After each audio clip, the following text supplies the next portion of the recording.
que nous sommes en train de faire, ou à ce que Dieu est capable de faire, ça ne sert à rien. On traverse des périodes compliquées. Beaucoup de personnes décèdent ces dernières semaines. On peut se rendre compte des accidents. Plus de 20 ou 24 meurent par-ci, des accidents, les enlèvent vraiment. Mais à quoi sert-il de prier si nous ne croyons pas que Dieu peut changer la position de quelqu'un?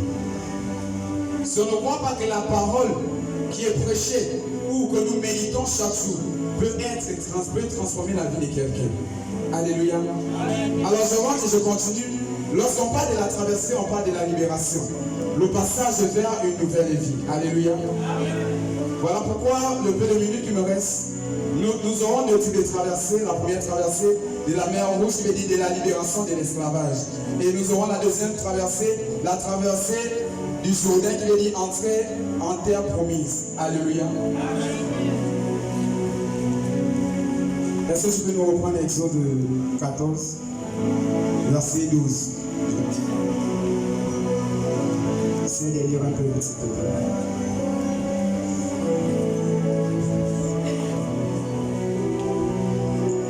N'est-ce pas là ce que nous te disons en Égypte? Oui.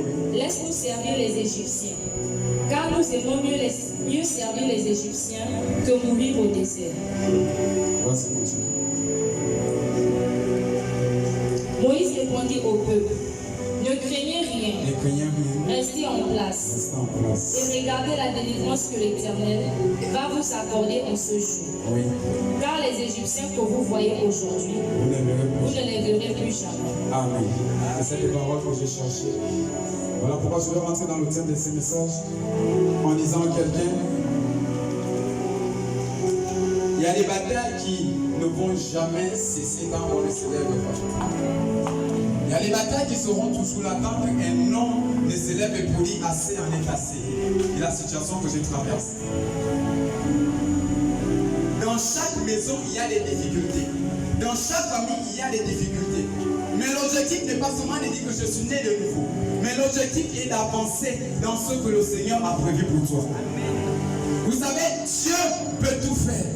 Mais Dieu ne va pas délivrer des liens de nos familles nous-mêmes.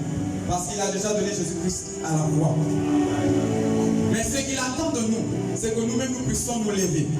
Voilà pourquoi, plus on avance dans la présence de Dieu, plus on avance dans le service avec l'Éternel, plus on avance dans notre marche à Christ, plus les attaques vont s'amplifier, plus les attaques vont s'élever, plus il y aura des personnes qui vont vouloir notre mal. Pourquoi? Parce que plus tu avances dans la gloire, plus l'ennemi peut t'arrêter d'avancer.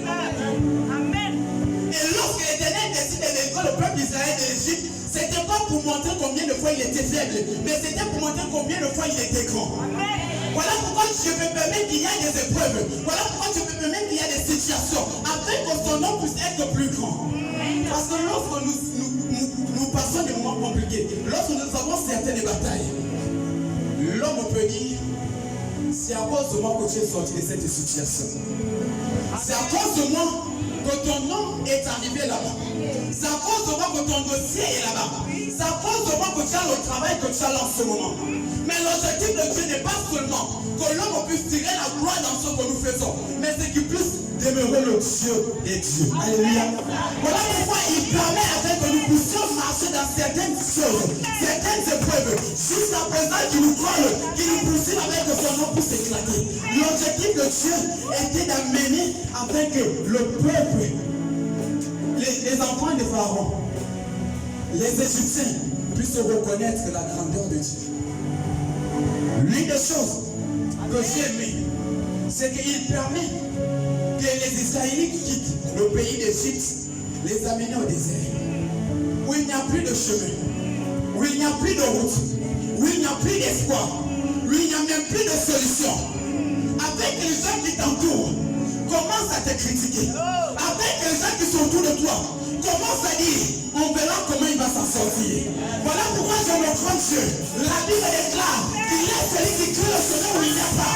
Voilà pourquoi je me déclare dans la Bible que pas ce soir. Lorsque tu seras sur le point d'abandonner, qu'il n'y a plus de chemin, que le monde s'écrit un chemin où il n'y a pas. Tu m'as donné la main, on continue. Voilà pourquoi cette traversée, il a amené le peuple maison. Oui, ils avaient les brebis. Oui, ils avaient de quoi manger. Afin de les amener où il n'y avait plus rien. Quelqu'un traverse sûrement des moments compliqués. Sûrement, c'était même maladie qui te poussait jusqu'à présent. Sûrement, c'est de fausses couches lorsque tu as fait de 3 mois, 4 mois. La grossesse va te serrer. Sûrement, le même chômage.